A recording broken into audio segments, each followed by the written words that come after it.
Welcome to the Non-Essential Podcast. I'm Steve Gibson. I'm Ben Matlock. No, you're Dick Spackle. I'm Dick Spackle, attorney at law. I love that display name. I get a lot of, I'm getting a lot of guff for it. Dick Spackle. It sounds like it's Richard Spackle, Dick for short. Sounds like a product that would be like really handy in these humid summer months. I mean, that's where the origin came from. It was like, imagine like one of those fucking infomercials like Flex Seal, but it's Dick Spackle. It's to keep your penis completely dry. Right. And I don't know out there in Washington, but we're in that time of year here in Ohio where that would be very convenient. Yeah. Taking it off might suck, but it's impossible to take off. So that's why you only need to buy one. It's like that Rhino Shield stuff that you spray in truck beds and whatnot. If you don't know what we're talking about, look me up on Twitter. Apparently I'm going under the name Dick Spackle right now. Spackle. Yeah. I saw that, and I've seen it. You've had it for a while, but I saw it today. I'm like, I can't wait to introduce him as Dick Spackle today. And I'm like, I don't introduce it. We've only been doing this this is our 137th episode of this version of our show. Fucking like cut off and neutered I would feel if you introduced me at the beginning of our shows. I'd be like, I guess I am. Okay. It feels too self-important if like we had to introduce each other. Like that's too. I'm too much of a loudmouth. I can't have you. I gotta say my name. I gotta tell him I'm tired again. I remember I made that 67th time. I made that mistake exactly once. I was trying to be funny. There was some joke similar to that, something like that I was going to introduce you as, but I didn't warn you because we're not professional around here. Yeah. So I said my name and then started to say what I was going to say. But of course, that's your cue to come in, and we just talked over each other. Yeah. So, yeah, never again. I learned from my mistakes. Yeah. Because what we have is called chemistry in show business, which is like, Steve, shut the fuck up for a second. I didn't get to say my name. Anywho, welcome to the show this week. If you haven't listened to the Non-Essential Podcast before, it's a show where me and Steve get together and tell each other stories. And they can be about anything, but they tend to lean towards supernatural or horror, history. Death. A lot of death is a common theme. And there's a lot of death today. We are getting off the creepypasta ride for a bit, which means I actually had to do research. Son of a bitch. Man, I'm sorry. No, actually, I really liked this one, and it came together really easily. So for today's story, we're going to Saint Pierre, Martinique. I know where that's at. It's right next to Des Moines. It's right next to Babbage's. Babbage's. Yeah. Martinique is a little island in the eastern Caribbean Sea. Natives called it the Island of Flowers or Island of Women, but then other historians believed it was called the Island of Iguanas. So those are like one or the other. Well, I think what probably happened is they branded themselves as the Island of Flowers, and they're like, that's good. And then Island of Women, and then they were getting way too many tourists, and they're like, okay, no. Iguanas, and that would still draw some tourists if you're into iguanas, but way less than Isle of Women. But to me, that's just like historians. It's okay to admit if you don't know. If like you're ranging from Island of Women to Island of Iguanas. I like to think back then they didn't know, like, that's how they got people to sail there. The captain's like, hey, come on, guys, we're sailing to the Island of Women. And everybody's like, hell yeah. And then they get there and it's nothing but iguanas. And they're like, they're kind of cool, but not really what you promised, Captain. Yeah, but knowing what we know about history from what we've covered in the past, they'd probably still have their way with him. Like, wouldn't really deter him that much. I mean, it's not what he said it would be, but I'll fuck it. We've been at sea for like 8 months. I don't care. Yeah. So, whatever it was called, we do know that one day Europeans showed up, bastardized the original pronunciation, and Martinique was born. No. I can't believe it. The town of Saint Pierre was formed on the northwest coast of the island by Pierre Balain de Zumbuck in 1635. He was a French trader and adventurer, and St. Pierre was the first permanent French colony on the island of Martinique. Remember the word permanent, because this place is only permanent in the sense that France still refers to this area of the island as St. Pierre. Because in 1780, a great hurricane hit the whole fucking island, along with most of the islands in the Caribbean Sea, and especially wrecked St. Pierre, wiping the whole city off the map and killing about 9,000 people just in that area. Cool. So compared to other deadly hurricanes in the Atlantic up to today, the runner-up is Hurricane Mitch in 1998 that killed almost 12,000 people. And it's like it killed 12,000 people. It's like, what did Hurricane Mitch? It's like, how do you not laugh? Yeah. How much does it suck to be killed by Hurricane Mitch? Mitch sounds like a prick, honestly. Hurricane Mitch would be an asshole who would kill that many people. I don't know. I've got I think, forever love of the name Mitch because of Mitch Hedberg, one of the greatest, funniest people. I think if he were a hurricane, he would have killed that many people.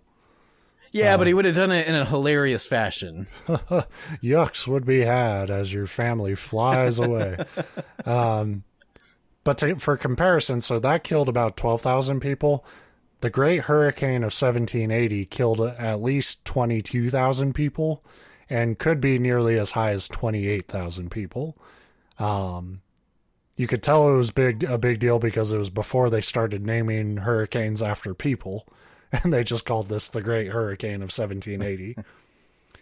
And that's not even the fucking disaster I wanted to talk about today. Cool. That just paved the way for. Yeah, this was just setting the tone for St. Pierre. So St. Pierre would be rebuilt.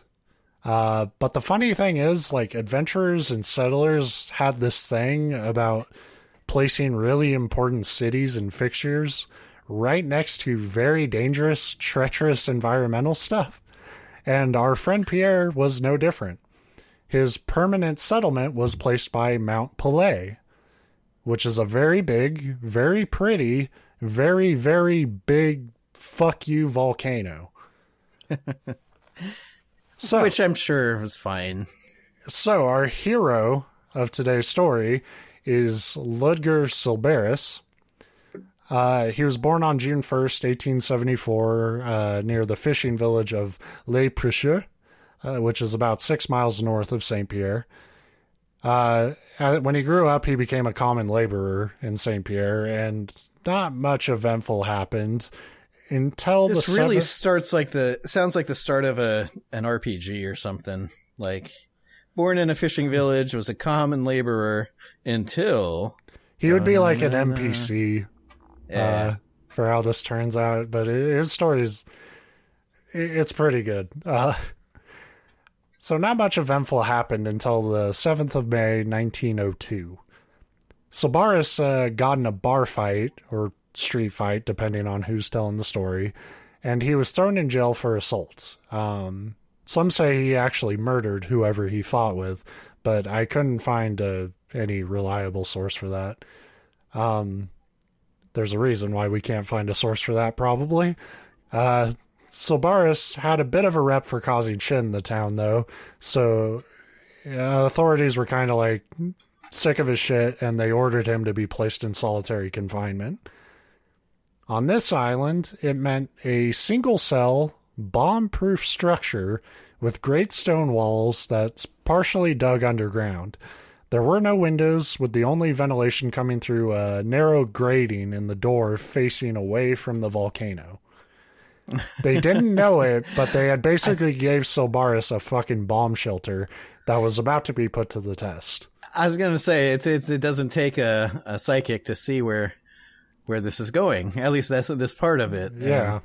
It's awesome to me because it's like, all right, the biggest punishment we can give you in this town that was already wiped out once by a giant disaster is to throw you in the safest building in thousands of miles. Take that. So according to the legends of what's about to happen, there was a bit of a Jaws plot thing going on. You see, like, when volcanoes are about to erupt, they don't hide it, really. Usually, they make a good amount of noise. Like, an active volcano can rumble and groan for months before they actually erupt. But the mayor blocked the mountain off and tried to keep people around because it was an election year. and was just trying to, like, nah, it's fine, you know? What they didn't understand is that if the volcano did erupt, what would likely hit them was pyroclastic flow. And I didn't know anything about volcanoes really until I started reading this story.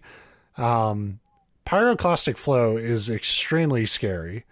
What it is a fast wave of hot gases and volcanic matter surging across the ground at speeds ranging from 60 miles per hour up to 430.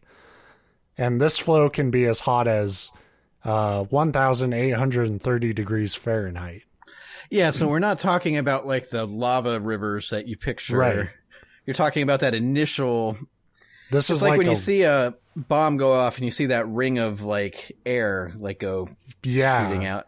So, like, to them, they thought what I kind of thought, and I think a lot of people probably thought, is if this thing erupts, they're probably going to get lava flow.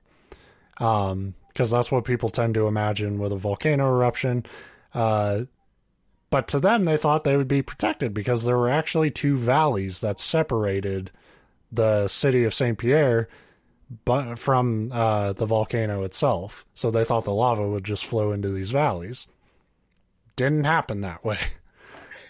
7:52 a.m. the morning after Sylbaris' arrest, the upper mountainside of Mt Pelee tore open and a black cloud shot out of the mountain horizontally. A second cloud of ash and rock rolled out and upward into a darkening sky that covered everything within a 50-mile radius. This vertical cloud of gases and material then collapsed down the western slope of the volcano and raced down at 100 miles per hour. All of St. Pierre was destroyed in less than a minute. The buildings were flattened and the whole population was burned to death or suffocated from the gases. Yeah, you got to remember too, this what you said 1592? 1902. Oh, 1902. Okay. Not quite as far back as I thought, but still at the time I imagine most if not all of those buildings were wooden structures. So it's not like... Yeah, I mean, it's an island village, so... Right. And apparently everything but the solitary confinement cells. So there's probably some concrete or block mason type stuff, but it's not like today where your average house is, well, I mean, even here, my average house is still wood, but yeah, it wasn't like a castle city. Right. 4 days after the eruption, a rescue team heard Sylbaris' cries from the rubble of the prison. He was badly burnt, but he survived and was able to provide a pretty clear account of what he had, quote, witnessed, despite being turned away from the volcano itself. Hot air mixed with fine ash had entered his cell through the grating after the eruption, and I don't know how he thought to do this or if it even really made that much of a difference, but he decided to piss on his clothes and block the grating by stuffing it into the vents. He had done that prior to the explosion, thinking it's one of those, like, you fucking locked me in here, I'm going to cover myself in urine. And then that happened. He's like, that's. He heard the boom and just pissed all over himself. And then he was like, nah, it was for survival.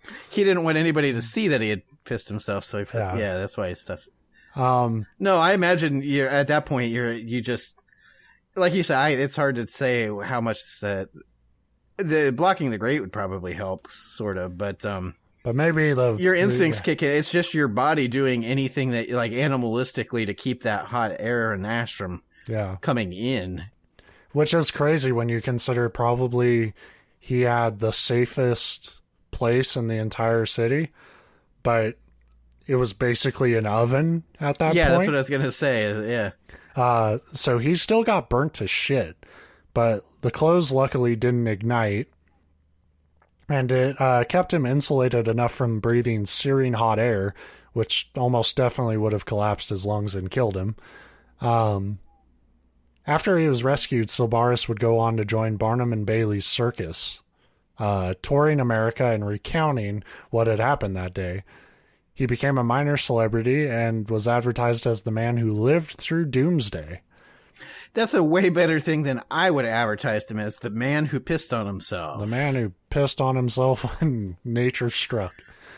Welcome, come one, come all. You're in for a treat. Nature called and his nature answered. He was also the first black man to star in Barnum and Bailey's Greatest Show on Earth.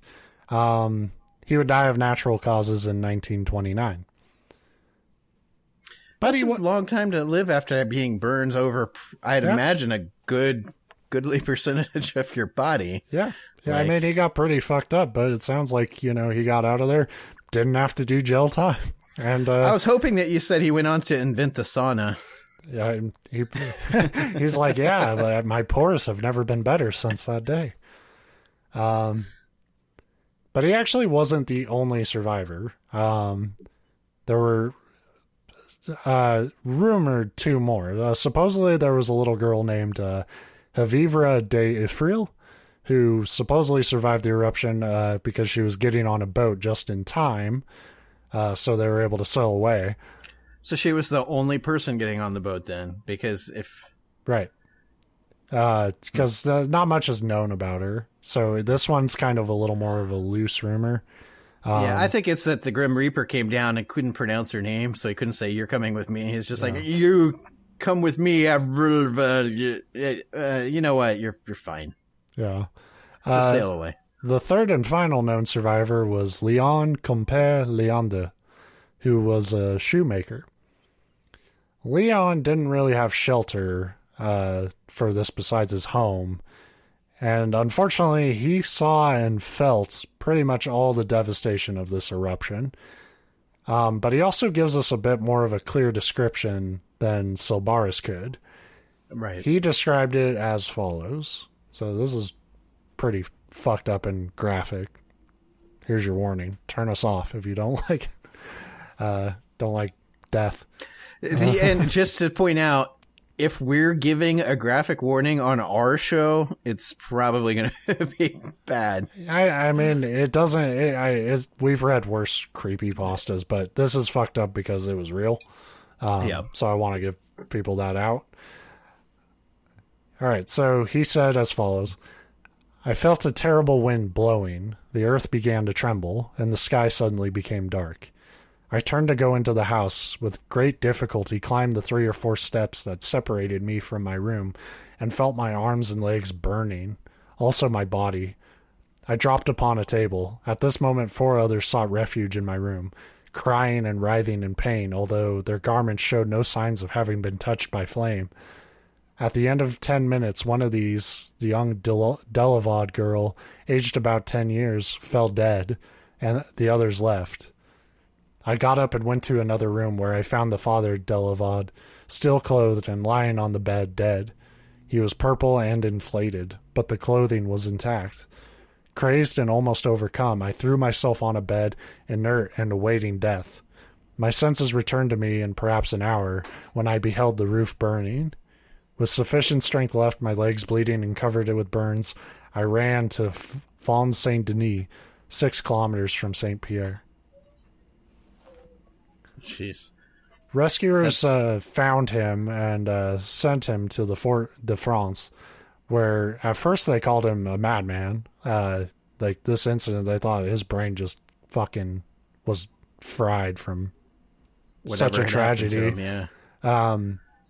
But then this was kind of weird, man. And this reads like they just kind of wanted him to go away, like get the crazy guy out of here, because they then deputized him and gave him a gun and told him to go protect the ruins of St. Pierre from looters, which is hilarious considering nothing to fucking loot. It got wiped out. After a week. But it's also funny to me that, because it's My assumption is that you're 100% correct. Or like either that they thought he was crazy and they wanted rid of him, or they just didn't want to take care of him, because he wouldn't have had anything. He couldn't pay. But so if you got a guy that you think is crazy, it's hilarious to me that your solution is hand him a gun. Go get him, officer. Anything you do is legal now. Yeah. And here's a gun. Have fun. Wait, should we have done? Whatever. So our boy Leon had a hell of a life when it came to living here. After a week of, patrolling the ruins of St. Pierre, he left and went back to Fort de France. And they're like, oh God, here he comes. So the thing about this eruption, about Mt Pelee, or Pelée, I couldn't get the right pronunciation to save my life. The thing about this eruption was it kind of kept on and off erupting for about 3 years. Like once the activity started, it wasn't really safe for 3 more years. And what they called the pyroclastic flows, like they referred to them as death clouds for the way they erupted out of the sky and then tore down the mountain. And he barely escaped another death cloud sometime after this, and then a third when he settled in the village of Montrouge a couple months later. That village also got wiped out.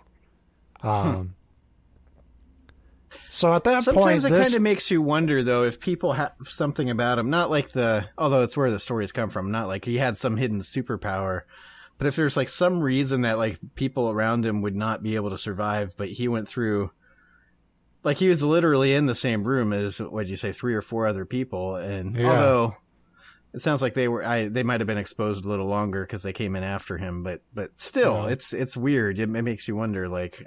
Well, it's weird because people aren't, like, we have that account of him, and that's, like, what he remembers. But scientists aren't really sure how Leon survived based off where he was. Like, maybe he was just far enough out of range of the, blast that it wasn't fatal. But he was extremely burnt, and they thought, like, the theories are maybe he jumped into the ocean, which would have been boiling at that point, but might have protected him on some level. Yeah, but then you tend to develop infection and stuff from your... Right, which he might have, Or they thought maybe he, like, was hidden in a wood cellar and somehow the gas and stuff didn't reach him as immediately. But, some people say he outran it, which is bullshit when you know how fucking fast this stuff goes. I'm picturing Forrest Gump now in the napalm. Yeah. It's like that movie The Day After Tomorrow where they outrun global warming, which is one of the funniest scenes ever. I saw that in theaters, and I wish I hadn't. But fucking Jake Gyllenhaal looking behind him as shit freezes. Quick, we got to get to the fireplace. No, I take it back. I saw that, but I didn't see it in theaters. Deep Impact's what I was thinking of. Probably the same movie. Pretty much. So, it's weird to say it because he had a lot of bad shit happen to him, but Leon was in some ways the luckiest guy on this fucking island because his life just seemed to be based around not dying from this fucking volcano that clearly had it out for him. So there were 3 death clouds he survived, and he continued to live on the island until his death in 1936, which they say was from a fall, and I hope it was not a fall off the mountain, because that means the mountain won. What? But I don't know. He said he struggled to get up his 3 steps, so he probably fell down those same 3 steps. But that's interesting, and it's funny because from his account you can tell, like horrifying. It was just mind. Well, but especially because they didn't understand a lot of things that we, and then there's still a lot of things we don't understand. But like there's like skin was basically being burned off their bodies, but their clothes weren't on fire, and it's like, how is that possible? And it's like, well, it's hot, like gas. Reading the story, like reading about this island, hearing about this hurricane that hasn't really been matched since 1780. we've had a lot of natural disasters, but nothing to that scale since 1780. And then this volcano eruption and just the vivid description of what happened, like, even knowing what we know now about natural disasters, there's something to me that is, like, you know, I know there's science behind it, but it feels almost supernatural, you know? Yeah, especially because it seems like it all hit... And I don't know the history prior to the colonization. Maybe it's out there. Maybe it's not, because a lot of times they came and colonized and just were like, this didn't exist until we found it. Right. But given that it was the island of flowers / women / iguanas and not the island of, oh shit, fucking hurricanes and lava fire air, like, it seems like it didn't start until they were like, we claim this for France. And it's like, yeah, go away. Yeah, I mean, like, you would, especially if you lived back then. Fuck, there are probably people now who would say so. But, like, I think especially living back then, you would be convinced some god or fucking hell devil thing was trying to punish you. Yeah. And, like, and wipe a whole fucking city off the map. Can you imagine how much home insurance must cost on that island? Well, it's interesting you should say that, because wrapping up here. So, like I said, you know, Léon died in 1936. So this initial eruption happened in 1902, and it kept going off and on for the next 3 years, and went dormant again on July 4th, 1905, because God bless America. Right. We did it. We saved them with our Independence Day. Was that the Day. same year we won our independence? No. We win our independence every year on July 4th by eating bratwursts and drinking and blowing too much. Off our own fingers. Yes. Hell yeah. Fuck you, England. You can't take our fingers. Freedom ain't free, pals. And then it woke up again in 1929. This time, authorities didn't hesitate and evacuated the area around Mt Pelee. This wasn't as violent as the 1902 eruption, but there were still those pyroclastic flows, and the activity continued for another 3 years. Afterwards, St. Pierre never got fully rebuilt to what it was after being wiped out, but a little commune of villages grew into its place, and now it's kind of a little art and history city. And if you look up photos of it, it's actually pretty fucking gorgeous.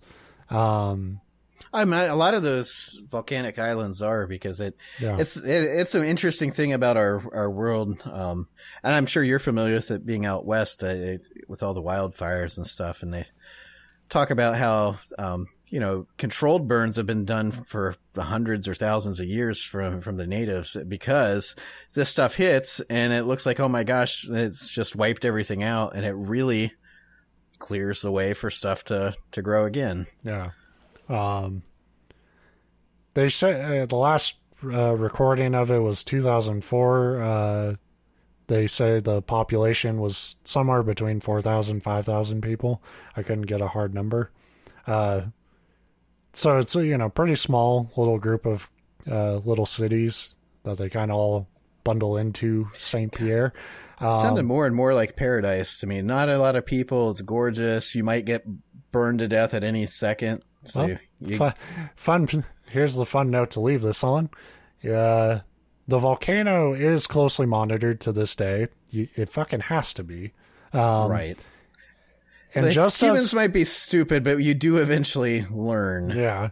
The problem is, we'll monitor shit, but we won't do anything about it. Well, yeah, and people get too comfortable, so they'll be like, it's not really going to go off. And it's like, yeah, no, it is. We totally didn't just have a pandemic that was, totally observable. And then we just, let it happen. The Martinique Volcano Observatory, just the last couple of years, raised the alert level of the volcano from green, meaning normal, to yellow, meaning restless. As recently as last November and December, Pelée is starting to show some seismic activity that hasn't been observed from the volcano since the 1929 eruption. So good. Yeah, good vibrations. Exactly. It's singing its song. I hope everybody's building solitary confinement cells. Yeah, now that we know what it takes is your own personal oven house. Make sure you wake up every day and baste yourself, so when you get cooked in your cell, you'll at least be delicious. Yeah. I mean, you would hope that if it gets raised any further, those will be, I like how they handled it. If they can handle it in 29, they can handle it in 2021, which is... you would hope so, but the one thing that... goddammit. Yeah, but the thing that I think people underestimate is... It's like you said, there's generally signs before a volcano erupts, but there's not always... This could be the sign, and then it could go from, oh, it's worrisome to it's blowing overnight. It probably won't, but it could. That's why I wouldn't really want to be in that bus. It could, but, I think that's, why they have, these coded levels in place is like, they're detecting stuff under the surface that, hopefully you would have a read on the volcano before, like, anything, you wouldn't hear the rumblings, before you would know this thing's going to erupt, because they are detecting what's happening under the surface of this thing already. You would hope. This is one of those points where it's like our ignorance just puts us in a sad position where we have to just sort of trust you, guys, to keep an eye on this. Yeah, that's what I was going to say. I could totally see. And I don't mean because I don't know the peoples, because I didn't know of this place until 20 minutes ago or so when you started talking. But I know humans in general, and like you said, we've got a great example in the last year here of this, where I can just imagine them getting worse and them going, uh-oh, threat level red, you need to evacuate. And there being at least a percentage of people that are like, yeah, I don't trust scientists. You're wrong. Yeah, I mean, that was definitely, like you said, we just lived through it. But over where I live here in Washington, we have Mount St. Helens. And when that erupted, we fucking knew it was going to erupt. And there were people living right by it who refused to leave. Some were more just, I don't think it wasn't that they didn't believe it was going to erupt. Some of them were just old people who were like, I'm not fucking leaving my home. I'll die here first. Yeah, but you gotta... There's only two explanations for that, though. Is one, they're quasi-suicidal, where it's like, I don't care if I die. Although I think a lot of people say that, and deep down they really do care, because most of us do not want to die. But so that leads me to person number two, where they still were like, it's not going to happen. Even if it blows, I'll be fine. Yeah, I think there was denial too. But people died in that thing because they wouldn't leave. And we see it every year, usually a couple times a year with hurricanes, where they're like, you guys need to evacuate. And there's people that are like, no, you're overreacting. And I think this is what makes human nature so dumb and frustrating, is it's almost like the seatbelt thing. And I don't know where you fall with this. And I know if anybody's listening, I know the percentage of people, there's going to be some that fall into this camp. But my brother, for instance, he refuses to wear a seatbelt. And I know it's 1,000% because he thinks they're uncomfortable. But if you call him out on it, it's, well, sometimes there's been accidents where the people died because they had a seatbelt on. And so there's been a lot of accidents where people don't have seatbelts on and they're fine. It's like, yeah, but you're not, the point isn't, a seatbelt's going to 100% keep you alive. If that was the case, It's like spinning a roulette wheel where, like, say there are 10 spots on it, and 9 of them would keep you alive for wearing it, and the 10th one would keep you alive for not wearing it. You're going to go for that one option. Right. And my point... I'm telling you, like, you could win on 9 of these spots, and you're like, no, I want the 10th one. And my point in this context is, say, the hurricane thing, because we haven't, knock on wood, we haven't had a bad volcanic eruption here for a while. Not that it can't or won't at some point happen again. But the hurricane's the best example there. Like I said, there's a lot of people that refuse to evacuate. And frankly, the hurricane comes and goes, and a lot of those people are fine. And then they use that as proof to say, see, I didn't need to evacuate. It's like, you made it through, but these few like dozen or hundreds, however many it ends up being, in a bad case, aren't fine. Just because you live doesn't mean you should have taken that chance. Right. But that's how people are, to sound like a real nerd, that's my thing with people that speed, like, and I don't mean like 5 over or whatever, but the people that are going like 90 down the freeway and they're like, I've never had an accident. It's like, well, no, but you're drastically increasing your chance. You're speeding away from the scene. Right. But you're drastically increasing the chance, and you're also increasing the severity if it does happen. So that's what you're doing. It doesn't mean that you're guaranteed going to die, but you're not helping things. And so that's what I see happening with this volcano. People being like, and then, again, I don't mean this one specifically per se. I don't know the people that live there, but, just humans are really, really bad at being told what to do, because I have it. I think we all do. The second you tell me to do something, my natural reaction is to be like, no, you can't. Don't tell me that. Yeah, off my shit. And then we come up with all sorts of stupid ass ways to justify saying no. Yeah. And then we lose hundreds of thousands of people to a disease that would have been relatively easy to control. Yeah. It's good timing on that. Yeah, I do think about it though, like what it's like to live there, and think like imagine that's where you set up your life, and you just have this fucking hell mountain brewing at all times, and you're just sort of like, I just hope I die before it goes off and wrecks my shit, But you see the temptation there, because in every other way that you described it at this point, to me it sounds like a paradise on earth. I'm genuinely, like, seriously, look up photos of this place. It's fucking gorgeous. Like, I would love to go there, but not when the threat level's yellow. Well, that's the karmic balance. So you can't have some place that's so perfect, because that just wouldn't be fair. So it's like, well, we'll give you this place that's really nice, but at any moment it might get wiped away. Enjoy. Yeah. And that's what I say about, I grew up in central Ohio, really south central rural Ohio. And the common thing, and I went away for school, although I went to Pennsylvania, which is also rural. Anyway, every kid, I think, almost every single one that grows up in Ohio, at some point you say, I want to get out of Ohio. This place is boring. There's nothing here. Then you realize our trade-off for being a boring-ass place with nothing here is that we don't have hurricanes. Most places in Ohio aren't like in Tornado Alley or anything like that. There's some places that get them more frequently than others. We don't have poisonous animals that much, or dangerous animal. Like, that's our trade-off. Is like, we're boring, so we had to make our own dangerous people with fucking our representatives. Yeah, we get that, and we get a lot of serial killers and that kind of stuff. We have to make our own fun out here, goddammit. Yeah, corn is only entertaining for so long, and then you're like, let's turn to bigotry and murder. Corn is only entertaining. Like, I imagine like people playing with corn, like doing puppet shows with it.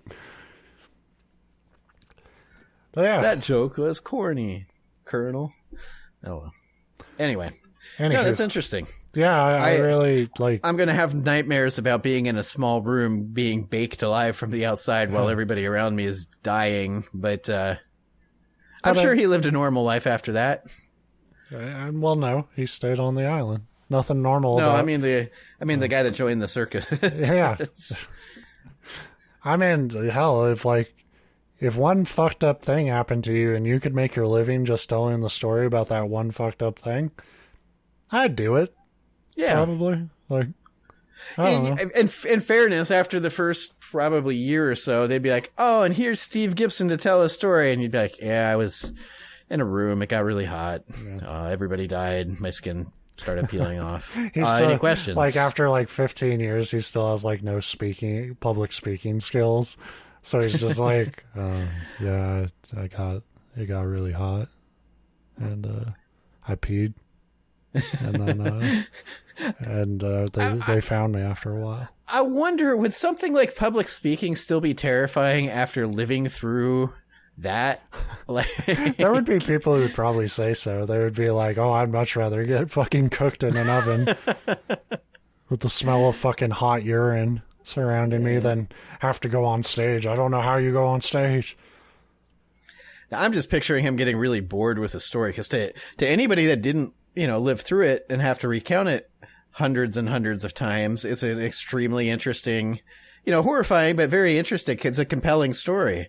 But you're like thousandth time telling it, you just be like, yeah, I mean, it was hot. Any questions? All right, I'm going to go hit the bar. That's the thing. You probably had to it's like anybody else. Like you telling the same story over and over again is really annoying until you're drunk. And then you relish telling the same stories. Because it's like, oh, I can add a different drunken inflection here. Woo-hoo. And people are listening to me. Yeah, this is the greatest thing in the world. Yeah, I'd have a couple of drinks and get paid to talk about my bullshit. So good on him. And yeah, volcanoes are scary. That's your message for the week. Take that with you. Let that empower you. The real hero, though, is that little girl that just sailed away and never spoke of it again. She's like, oh, a little hot. How was your vacation? It was nice until everybody started screaming and it got real hot. Started boiling and fish started floating up dead. And it was weird. Weird day. One guy pissed himself. It was not pleasant. Everybody just smells his piss. He was upwind. That was Anyway, good story. Yeah. So we're done. I'm done and he's done. So bye. Goodbye. Yeah.